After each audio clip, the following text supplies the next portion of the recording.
Salam əziz izləyicilər, hər birinizi xoş gördük. Güvən nəşrlərinin 19 aprel tarixində keçirilmiş olduğu sınaq imtahanından 10-cu siniflərin ingilis dili suallarının doğru izahları ilə tanış olaq. 41-ci sualdan başlayaq. 41-ci sualda mətn nə haqqındadır soruşur. Əgər mətnə baxmısınızsa, mətn müharibə ərzində əsgərlərə kömək edən gənc bir qızdan, uşaqdan gedir. Yəni cavabımız oldu 41-də A variantı. 43-cü sualda bizdən false, yəni yanlış variantı soruşur. B-yə baxırıq, o sadəcə 5 mil sürür atını deyir. Amma mətninə baxsaq, she rode for 40 miles. Miles daha doğrusu 40 mil sürür. Deməli 5 mil deyil, bizə isə yanlış variant lazım idi, yəni B variantı.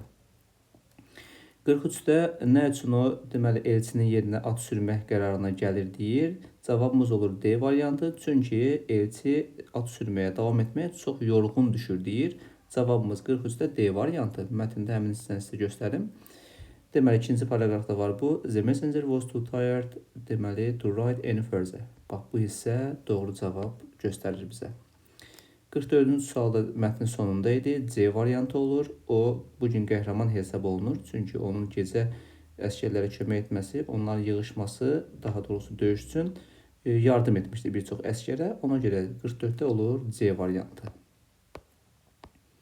45-ci suala baxaq. 45-ci sualda generosity sözünün antonimini istəyir, yəni cömert sözünün. Bunun da əksi antonimi acgöz olar, yəni B variantı.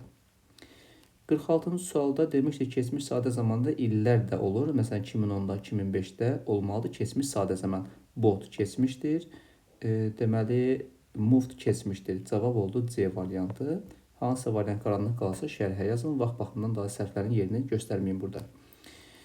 47-ci sualda mən çətirimi unutdum. Ona görə də yağışda islandım deyərik. Ona görə də cavab D, yəni S olur.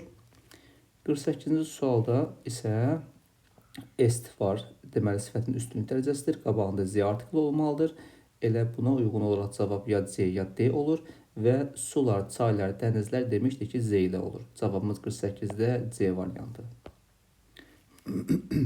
49-da deməli nəyəsə düzgün, uyğun olduğunu göstərirsən, yəni nəyəsə haqlı, düzgün çıxarırsan, justify sözü nəyəsə haqlı çıxarmaq, doğrunu göstərmək mənaları vardır. 49-Y. 50-ci sualda isə deməli tamamilə kök olmağı göstərir.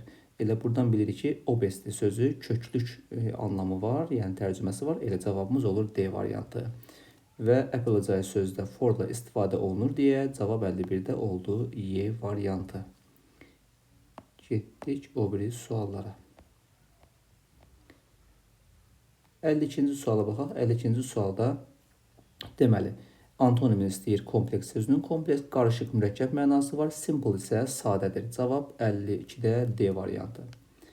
53-də isə cavab deyir ki, deməli mən mətbəxdə tapdım, onu heç bir yerdə tapa bilmirəm. Deməli sual belədir. Sən onu hara qoymusan asarları? Harada sözü isə where did you put my keys? Cavab C variantı olacaq.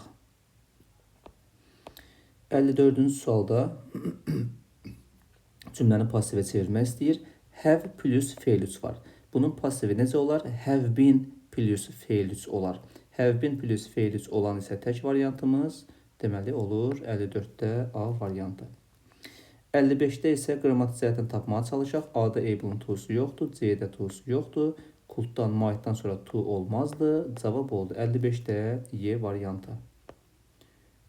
56-da isə mürəkkəb isimləri bizdən soruşur. Classmate mürəkkəbdir, toothpaste mürəkkəbdir. Yəni A variantı. 56A.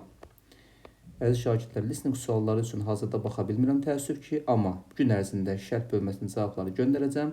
Siz şərhə plus yazın, hazır olanda mən sizə bildiriş göndərəcəm.